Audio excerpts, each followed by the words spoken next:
எவ்வளவு பெரிய விஷயம். ஒரு மனிதன் இதனை செய்யவில்லை என்று சொன்னால் அல்லாஹ்வுடன் இன்னொருவரை கொண்டு வந்து இணை வைத்து விடுவான் என்று சொன்னால் ஹர்ரம அலைஹில் ஜன்னah, அவனுக்கு எப்படி சுவர்க்கம் ஹராமாக்கப்படுகின்றதோ இதோடு கொண்டு வந்து இந்த பெற்றோர்களை இணைக்கின்றான். வபில் வாலிதைனி இஹ்சானா, மனிதனே நீ மனிதனாக வருவதற்கு, இங்கு நாங்கள் படித்து மனிதனாகி நல்ல உடல் சக்தியுடன் இங்கு செயல்படுகின்றோம் என்று சொன்னால், மனிதனாக இருக்கின்றோம் என்று சொன்னால், கை நிறைய சம்பாதிக்கின்றோம் என்று சொன்னால், சமூகத்தில் எங்களுக்கு மரியாதையும் கண்ணியம் கிடைத்திருக்கின்ற என்று சொன்னால், அதுக்கு காரணம் எங்களது பெற்றோர்கள் தான். எங்களது பெற்றோர்கள் நாடி இருந்தால் எங்களை எங்கேயோ செலுத்தி இருக்கலாம், எங்கேயோ அனுப்பி இருக்கலாம். அல்லாஹ் தஆலா சொல்லுகின்றான், ஏன் தெரியுமா நீ அவர்களுக்கு பணிவிடை செய்ய வேண்டும்? ஹமலத்ஹு உம்முஹு வஹ்னன் அலா வஹன், கஷ்டத்துக்கு பின்னால் கஷ்டம், சிரமத்துக்கு பின்னால் சிரமம், சோதனைக்கு பின்னால் சோதனை, எல்லாமே தியாகம். ஒரு தாயை எடுத்துக்கொண்டால் அவளது கருவில் தரித்த நாள் முதல் அவன் பிறந்து வளர்ந்து வாலிபனாகி மரணிக்கின்ற நாள் வரைக்கும் தாய் தான், வாப்பா தான், உம்மா தான். உலகத்தில் எந்த விஷயத்துக்கும் இன்னொரு விஷயத்தை ரீப்ளேஸ் பண்ணி கொள்ளலாம். மனைவி இறந்து விட்டால் ஓடிவிட்டால் இன்னொரு மனைவியை கொண்டு வரலாம், பிள்ளை இறந்து விட்டால் இன்னொரு பிள்ளையை கொண்டு வரலாம். உம்மா வாப்பா இறந்து விட்டால் யாரையும் கொண்டு வந்து நிறுத்த முடியாது, அந்த இடத்தில் யாரையும் கொண்டு வந்து நிறுத்த முடியாது. அதனால்தான் இஸ்லாம் அந்த அளவுக்கு அழுத்தம் கொடுக்கின்றது. இதை நீ தவறவிட்டால் மறுமையை நீ இழந்து விடுவாய். அப்படி என்று சொன்னால் தௌஹீத், ஏகத்துவம் மறுமை வெற்றிக்கு வழிவகுக்கும். அந்த ஏகத்துவத்தோடு பிணைக்கப்பட்ட ஒரு விஷயமாக இந்த குடும்ப உறவு இருக்கின்றது. இனபந்துக்களை சேர்ந்து வாழ்வது இருக்கின்றது. அந்த இனபந்துத்துவத்தில் பெற்றோர்களுடைய அந்த உறவு, அந்த நிலைப்பாடு அவ்வளவு முக்கியத்துவம் உள்ளதாக இருக்கின்றது. அல்லாஹ் சுப்ஹானஹு வ தஆலா அப்படி பிணைத்து அழுத்தம் கொடுத்து சொல்லுகின்றான். இப்போது எமது சமூகத்தில், ஏனைய சமூகங்களை நான் சொல்லிவிட்டேன், கொஞ்சம் சொல்லி இருக்கின்றேன். ஆனால் எங்களது சமூகத்தில் இருக்கின்ற நிதர்சன நிலைமை என்னவென்று சொன்னால், பொதுவாக முஸ்லிம் சமூகங்களில் பெற்றோர்கள் கொலை செய்யப்படுவது ரொம்ப ரொம்ப ரொம்ப குறைவு. சாப்பாடு கொடுக்காமல், உணவு கொடுக்காமல், உடுப்பு கொடுக்காமல் துன்புறுத்தப்படுவது ரொம்ப ரொம்ப குறைவு. ஆனால் நாங்கள் அவர்களை அலட்சியப்படுத்துகின்றோம். இந்த சீ என்ற வார்த்தை அதிகமாக எங்களிடத்தில் வருகின்றது. ஏன் வருகின்றது என்று சொன்னால், நான் சென்ற வாரம் ஒரு பத்திரிகையில் பார்த்து குவைத்தில் நடந்த ஒரு சம்பவத்தை எழுதுகின்றார்கள். ஒரு இஸ்லாமிய அறிஞர் போய் அந்த நாட்டு ஒரு சகோதரனுக்கு அட்வைஸ் பண்ணுங்க, சொல்லுகின்றார், ஒரு உம்மா அப்பாவை கவனித்துக்கொள், ஒரு உம்மாவுடைய கால்களுக்கு கீழே தான் சுவர்க்கம் இருக்கின்றது, அல் ஜன்னத்து தஹ்த அக்தாமில் உம்மஹாத் என்று சொன்னபோது நான் சொல்லுகின்றான், இல்ல அல் ஜன்னத்து தஹ்த அக்தாமி ஸௌஜாத், சுவர்க்கம் மனைவிமார்களுடைய கால்களுக்கு கீழால் இருக்கின்றது. பத்திரிகையில் பார்த்த ஒரு சம்பவம். அன்பு சகோதரர்களே, ஒரு முஸ்லிம் இப்படி பேசலாமா?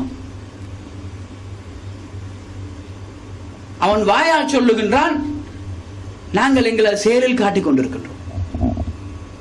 நாங்கள் சொல்ல வருகின்ற விஷயம் என்னவென்று சொன்னால், ஒரு சஹாபி வந்து ரசூல் ஸல்லல்லாஹு அலைஹி வஸல்லம் அவர்கள் கேட்கின்றார்கள், யா ரசூலல்லாஹ், எனக்கு நெருங்கி உறவாடக்கூடிய உறவு இருக்கின்ற என்று சொன்னால் யார் என்று கேட்கின்றார்கள். அவர் கேட்கின்றார், ஐயுன் நாசி பிஹுஸ்னி ஸஹாபதி மன் அஹக்குன் நாசி பிஹுஸ்னி ஸஹாபதி, நான் யாரோட ஒட்டி உறவாட வேண்டும், எனக்கு யாரு நெருங்கிய நண்பன் என்று கேட்டால் ரசூல் ஸல்லல்லாஹு அலைஹி வஸல்லம் சொல்லுகின்றார்கள், உம்முக் சும்மா உம்முக் சும்மா உம்முக் சும்மா அபூக், உனது தாய் உனது தாய் உனது தாய், பின்னால் உனது தந்தை. இந்த ஹதீஸுக்கு விளக்கி சொல்லுகின்றார்கள், ரசூல் ஸல்லல்லாஹு அலைஹி வஸல்லம் அவர்கள் முதலிடம், இரண்டாவது இடம், மூன்றாவது இடத்தை கொடுக்கின்றார்கள் என்று சொன்னால் அதுக்கு 3 காரணம் இருக்கின்றது. உன்னை சுமந்திருக்கின்றால், உன்னை பெற்றெடுத்திருக்கின்றால், அவளது ரத்தத்தை உனக்கு பாலாக தந்திருக்கின்றார். 3 முதலிடம், முதலாவது இடம், இரண்டாவது இடம், மூன்றாவது இடம் உனக்கு கொடுக்கப்படுகின்றது. உனது தந்தை செய்த வேலை என்னன்னு சொன்னால், அவனது முதுகந்தண்டில் உன்னை சுமந்து அவளது கருவறையில் செலுத்தியதுதான். அதுவும் உன்னை செலுத்துகின்ற போது, அவர்கள் ஈடுபடுகின்ற போது நீ பிறப்பா என்ற எண்ணம் அவனுக்கு இருக்கவே இல்லை. அவன் தனது இச்சையை தீர்த்து கொண்டான், அல்லாஹ்வுடைய நாட்டத்தால் நீ உருவாகிவிட்டாய். நீ உருவாகின்ற போது அல்லாஹ் தஆலா சொல்லுகின்றான், ஹல் அத்தஅலல் இன்சான ஹீனும் மினத் தஹரி லம் யகுன் ஷைஅன் மذ்கூரா. மனிதனுக்கு அவன் என்னவென்று இல்லாத போது, அவன் ஒரு காலத்தில், நாங்கள் இப்போது எனக்கு 40 வயது என்று சொன்னால் நான் 42 வயதுக்கு முன்னால் எனக்கு என்னவென்றே தெரியாது, நான் எங்க இருந்தேன் எனக்கு தெரியாது.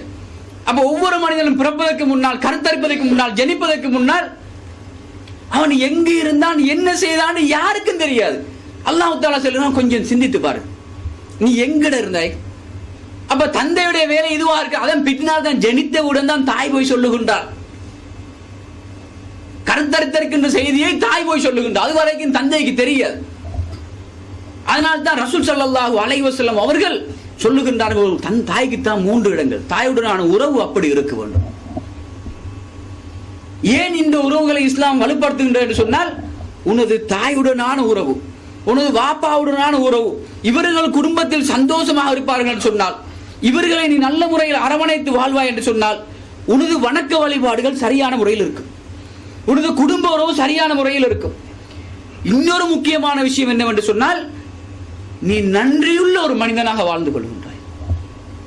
எங்களை பெற்றெடுத்து வளர்த்து வாலிபனாக்கி மனிதனாக்கி சமூகத்தில் உயர்ந்த பட்டம் பதவிகளுடன் கண்ணியத்துடன் வாழ வைத்திருக்கின்றார்கள் என்று சொன்னால், வாழ வைத்த 2 ஜீவன்களுக்கு நன்றியுள்ள ஒரு நல்லடியானாக நாங்கள் வாழ்ந்து காட்டுகின்றோம். பின்னால் வருகின்ற எங்களது குழந்தைகளுக்கு ஒரு முன்னுதாரணமாக நாங்கள் இருக்கின்றோம். சொல்லுவார்கள், கமா ததீனு துதான், நீ எப்படி நடந்து கொள்கின்றாயோ அப்படித்தான் நீ கவனிக்கப்படுவாய். நாங்கள் எங்களது பெற்றோர்களை புறக்கணித்து வாழ்ந்தால், அனுசரிக்காமல் கணக்கெடுக்காமல் வாழ்ந்தால், நாளை அதே கவனிப்பு எங்களுக்கு கிடைக்கும். நாங்கள் யாருக்காக வேண்டி வாழ்ந்து கொண்டிருக்கின்றோம்? எனது மனைவி, எனது குழந்தைகள், எனது குடும்பம் சந்தோஷமாக இருக்க வேண்டும். எனது குழந்தைகள் யாரிடத்திலும் கையேந்த கூடாது. எனது மனைவி கேட்டால் இல்லை என்று சொல்ல மாட்டேன். எனவே மனைவி எதை சொன்னாலும் நான் நம்புவேன், எதை சொன்னாலும் நான் கேட்டுக்கொள்வேன். ஏனென்று சொன்னால் நாம் பாதி நீ பாதி. குழந்தைகளை எடுத்துக்கொண்டால் எனது ஈரல் துண்டே என்று சொல்வார்கள், எனது கண்ணே கண்மணியே என்று சொல்லுவார்கள். இதே போன்றுதான் எங்களை வளைத்தெடுத்த தாய் தந்தையர்கள் எங்கே ஒரு மூலையில் முடங்கி கிடக்கின்றார்கள். அன்பு சகோதரர்களே, ஏகத்துவத்துக்கு வந்து விட்டோம். அல்லாஹ் தஆலா செய்த பெரிய கிருபை, பெரிய நிஅமத், பெரிய அருட்கொடை என்னவென்று சொன்னால், இந்த ஏகத்துவத்தில் வாழ்வது, இதனை விளங்கி இருப்பது. எத்தனையோ மனிதர்கள், கோடான கோடி மனிதர்கள் முஸ்லிம்களாக முஸ்லிம் பேரை சுமந்து கொண்டு இந்த ஏகத்துவத்தை விளங்காமல் இருக்கின்றார்கள். அல்லாஹ் தஆலா அந்த பாக்கியத்தை அவர்களுக்கு கொடுக்கவில்லை. எங்களுக்கு அந்த பெரிய நிஅமத்தை தந்து வைத்திருக்கின்றான். நாங்கள் இந்த விஷயத்தில் தோத்துவிடக் கூடாது. இவ்வளவு பெரிய ஒரு அருட்கொடையை தந்து, ஒரு குடம் பாலுக்கு ஒரு துளி சாணம் என்று சொல்வார்கள். ஒரு குடம் பால் இருக்கின்றது. பெற்றோருடனான உறவுக்கு என்ன முக்கியத்துவம் இஸ்லாம் கொடுக்கின்றது. அதிலும் ஏகத்துவவாதிகளை எப்படி நடந்து கொள்ள வேண்டும். இந்த உறவு பாதிக்கப்படும் என்று சொன்னால், இந்த ஒரு குடம் பால் அப்படியே நாசமாய் போய்விடும். எவ்வளவு அமல்கள் செய்தாலும், தொழுதாலும், நோன்பு வைத்தாலும், ஜக்காத்து கொடுத்தாலும், உங்களது சொத்துக்களை எல்லாம் அள்ளி அள்ளி கொடுத்தாலும், ஏன் நீங்கள் ஷஹீதாயினாலும், உனது உம்மா உனது வாப்பா உனக்கு பதுவா செய்வார்கள் என்று சொன்னார். உன்னை புரிந்து கொள்ளவில்லை என்று சொன்னால் அல்லாஹ் தஆலா சொல்லுகின்றான், நான் உன்னை புரிந்து கொள்ளவில்லை. ரிதா ரப் ஃபீ ரிதல் வாலிதைன். ரசூல் ஸல்லல்லாஹு அலைஹி வஸல்லம் அவர்கள் பட்டுடுக்கமாக சொல்லுகின்றார்கள். அடே, அல்லாஹ்வுடைய திருப்பொருத்தமே. அல்லாஹ் தஆலா உன்னை புரிந்து கொள்ள வேண்டும் என்று சொன்னால், உனது தொழுகையை புரிந்து கொள்ள வேண்டும் என்று சொன்னால், உனது வணக்க வழிபாடுகளை ஏற்றுக்கொள்ள வேண்டும் என்று சொன்னால், உனது தாய் தந்தையர்கள் உன்னை புரிந்து கொள்ள வேண்டும். அந்த உறவு சீரான நல்ல உறவாக இருக்க வேண்டும். இப்போது ஒவ்வொருவரும் தனது உள்ளத்தை தொட்டு எனது உறவு எனது பெற்றோருடன் எப்படி இருக்கின்றது என்பதற்கு நீங்கள் பதில் சொல்லிக் கொள்ள வேண்டும். நான் கேட்டு நான் பதில் சொல்லிக் கொள்ள வேண்டும். இதற்கு யாரும் யாருக்கும் தீர்ப்பளிக்க முடியாது. தௌஹீதை விளங்கியனால் தான் இங்கே கூடியிருக்கின்றீர்கள். மார்க்கத்தை நல்ல முறையில் படிக்க வேண்டும், சரியான முறையில் படிக்க வேண்டும், தூய்மையான முறையில் படிக்க வேண்டும், அதனை செயல்படுத்த வேண்டும், எத்தி வைக்க வேண்டும். இதற்காக வேண்டித்தான் வெள்ளிக்கிழமை போய் நல்லா அரவணைக்கலாம், விளையாடலாம். ஏன் இங்கே உட்கார்ந்து இருக்கின்றோம்? லட்சக்கணக்கான தமிழ் பேசுகின்ற சகோதரர்கள் சினிமாவிலும் பாட்டிலும் குத்திலும் இருக்கின்றார்கள். ஏன் நாங்கள் இங்கே முடங்கி கிடக்கின்றோம்? அல்லாஹ் தஆலா எங்களை அங்கீகரித்துக் கொள்ள வேண்டும். நாளை மரணித்து விட்டால் இந்த நல்ல அமல்கள் எங்களுடன் வந்து சேர வேண்டும். நாளை மறுமையில் அந்த கொடூரமான வெயிலில் நாங்கள் அல்லாஹ்வுடைய திருப்பொருத்தத்துடன், அல்லாஹ்வுடைய ரிதாவுடன் நாங்கள் அவருடைய சுவர்க்கத்துக்கு செல்ல வேண்டும். அதனால் தான் நாங்கள் இங்கே உட்கார்ந்து இருக்கின்றோம். இந்த நிஅமத்தை தந்து நாங்கள் அடுத்த பக்கத்தில் நாங்கள் தவறு செய்து விடுவோம் என்று சொன்னால், அலட்சியமாக இருந்து விடுவோம் என்று சொன்னால், நாங்கள் தோற்று போய் விடுவோம். ரசூல் ஸல்லல்லாஹு அலைஹி வஸல்லம் சொன்ன ஹதீஸை நான் சொல்லி காட்டினேன். நாசமாகி விட்டான், நாசமாகி விட்டான், நாசமாகி விட்டான். ரகிமான் கீழே யார் ரசூலல்லாஹ் யார் என்று கேட்டால், உம்மா வாப்பா வயதை முதிர்ந்து உம்மா வாப்பா இருந்து பெற்றோர்கள் இருந்து இவர்கள் மூலம் இவர்களை அரவணைத்துக் கொள்வதன் மூலம் பணிவிடை செய்து கொள்வதன் மூலம் ஒரு மனிதன் சுவர்க்கம் போகவில்லை என்று சொன்னால், இந்த வழியை நாம் பயன்படுத்திக் கொள்ளவில்லை என்று சொன்னால், இவன் தான் அப்பா நாசமா போன மனுஷன், இவன் தான் அப்பா நஷ்டவாளி. இதைத்தான் சொல்லுகின்றார்கள். அப்ப எவ்வளவு வணக்கம் செய்தாலும் எத்தனை வருட மேகத்துவத்தில் இருந்தாலும் வேலை இல்லை சகோதரர்களே. ஒருமுறை இப்னு மஸ்ஊத் ரலியல்லாஹு அன்ஹு அவர்கள் ரசூல் ஸல்லல்லாஹு அலைஹி வஸல்லம் அவர்களிடம் போய் கேட்கின்றார்கள், ஐயுல் அமாலி அஃதல், அல்லாஹ்வின் தூதரே, அல்லாஹ்வுக்கு மிகவும் விருப்பமான அமல் என்னன்னு கேட்கின்றார்கள். ரசூல் ஸல்லல்லாஹு அலைஹி வஸல்லம் சொல்லுகின்றார்கள், அஸ்ஸலாத்து ஃபீ வக்திஹா, நேரத்துக்கு தொழ வேண்டும், நேரத்துக்கு தொழ வேண்டும், நேரம் வந்தால் தொழுகை நிலைநாட்ட வேண்டும். அதைத்தான் விசுவாசியுடைய பண்பாக அல்லாஹ் தஆலா சொல்லுகின்றார். இன்ன ஸலாத கானத் லில் முஃமினீன கிதாபன் மௌகூதா, முஸ்லிம்களுக்கு நேரம் குறிப்பிடப்பட்ட வணக்கமாக இருக்கின்றது. அப்படி என்று சொன்னால் ஒரு மூமினுடைய வாழ்க்கை எல்லாம் திட்டமிடப்பட்டிருக்க வேண்டும், அவருடைய நேரம் நிர்வகிக்கப்பட வேண்டும். டைம் மேனேஜ்மெண்ட்டுக்கு சொல்லுவார்கள் வெள்ளக்காரனை போன்று இருக்க வேண்டும் சொல்லி. அவன் எங்களிடமிருந்து காப்பி அடித்தது, எங்களிடமிருந்து எழுத்தைத்தான் அவன் செயல்படுத்திக் கொண்டிருக்கின்றான். நாங்கள் தான் அந்த நேரத்தை அல்லாஹ் தஆலா எப்படி எங்களுக்கு நிர்வகிக்க கற்றுத் தருகின்றான். இன்ன ஸலாத்த கானத் லில் முஃமினீன கிதாபன் மௌகூதா, தொழுகையை நீ சரியான முறையில் திட்டமிட்டு நேரத்துக்கு செய்வாய் என்று சொன்னால் உனது எல்லா நடவடிக்கைகளும் திட்டமிட்ட அடிப்படையில் நடைபெறும், செயல்படும். அப்போது நீ புரோகிராம் பண்ணப்பட்டு விடுவாய். இது அல்லாஹ்வுக்கு மிகவும் விருப்பமான ஒரு அமல். இரண்டாவதை சொல்லுகின்றார்கள் தெரியுமா? ஹஜ்ஜை சொல்லவில்லை, ஜிஹாதை சொல்லவில்லை, மார்க்கம் படிப்பதை சொல்லவில்லை, காசு கொடுத்து தர்மம் செய்வதை சொல்லவில்லை. சொல்லுகின்றார்கள் பிர்ருல் வாலிதைன், உனது பெற்றோர்களை அரவணைத்துக் கொள்வது அல்லாஹ்வுக்கு மிகவும் விருப்பமான அமலாக இருக்கின்றது. மூன்றாவது இடத்தை கொடுக்கின்றார்கள், அல் ஜிஹாது ஃபீ சபீலில்லாஹ், அல்லாஹ்வுடைய பாதையில் ஜிஹாத் செய்வது. அதில் ஷஹீதாயினால் ரசூல் ஸல்லல்லாஹு அலைஹி வஸல்லம் சொன்னார்களே, ஷஹீதுக்கு லைஸ லஹு இல்லல் ஜன்னah, ஒரு மனிதன் தனது உயிரை அல்லாஹ்வுடைய பாதையில் கொடுத்து விடுவான் என்று சொன்னால் அவனுக்கு சுவர்க்கம் தான் என்று சொன்னார்கள். அதைவிட பெரிய வணக்கம் என்று சொன்னால் உனது பெற்றோரை அனுசரித்து அரவணைத்து அணைத்துக் கொள்வதற்கின்றது, இது பெரிய ஜிஹாதாக இருக்கின்றது. ஏன் என்று சொன்னால், ஒருமுறை ரசூல் ஸல்லல்லாஹு அலைஹி வஸல்லம் அவர்கள் சஹாபாக்கள் ஒரு யுத்தத்துக்கு போய்விட்டு வருகின்றார்கள். வந்து எல்லோரும் காயப்பட்டிருக்கிறார்கள், எல்லோருடைய உடம்புல நூற்றுக்கணக்கான காயங்கள். ரசூல் ஸல்லல்லாஹு அலைஹி வஸல்லம் அவர்கள் சொல்லுகின்றார்கள், இதை விட பெரிய ஒரு ஜிஹாத் இருக்கின்றது. அப்போ சஹாபாக்கள் கேட்கின்றார்கள், யா ரசூலல்லாஹ், இதை விட பெரிய ஜிஹாதா? எங்களது மேடையில உடம்பை பாருங்கள், எல்லாம் கிழிக்கப்பட்டிருக்கின்றது, குத்தப்பட்டிருக்கின்றது, இவ்வளவு காயங்கள் இருக்கின்றது, இதை விட பெரிய ஜிஹாத் இருக்கின்றதா?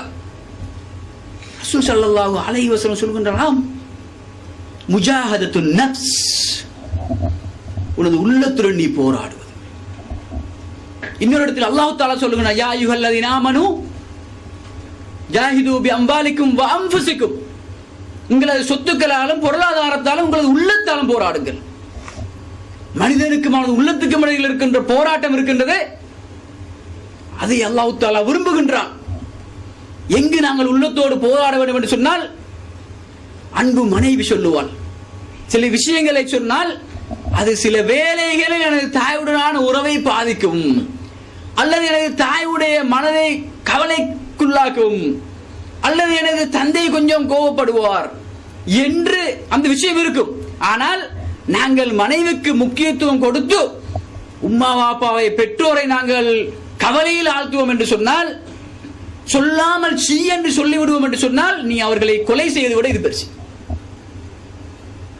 அன்பு சகோதரர்களே, நாங்கள் எதை பார்க்க வேண்டும், எதுக்காக நீங்க இருக்கின்றோம்? நாங்கள் ஊரில் விமர்சிக்கப்படுவதை விரும்புகின்றோம், புறக்கணிக்கப்படுவதை விரும்புகின்றோம், அடிக்கப்படுவதை விரும்புகின்றோம், ஏசப்படுவதை விரும்புகின்றோம். ஏன்? ஏகத்துவவாதி என்று சொன்னால், தௌஹீத்வாதி என்று சொன்னால் இவை எல்லாம் உனக்கு வரும்.